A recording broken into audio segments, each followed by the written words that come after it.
مرحبا يا رمضان مرحبا يا رمضان مرحبا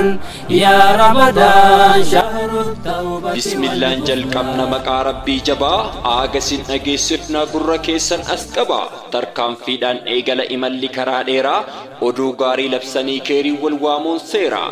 والتجي أفان أورمو يرو جل قباتي فانور أورميا مقالا فنفنيتي سغنتا سمنا رمضانا سبب فجون مقا بريتو كوفا متدري الراجرون والتئين سكيبور ملتي ميديا في أركا ملتي ميديا تين قران الجدمي سدي بركو ملماف كرجا ساعتي تربرا إيغنون جدو كلا آدا أورموتي بكا علماء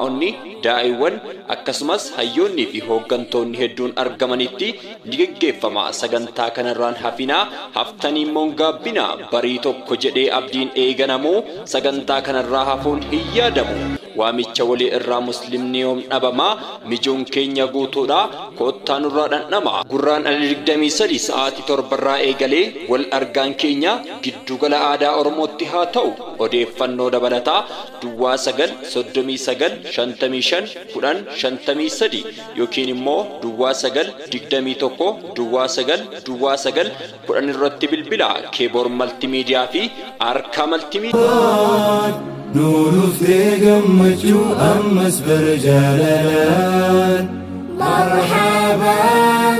marhaban yaa ramadaan marhaban nuuruf deegammachuu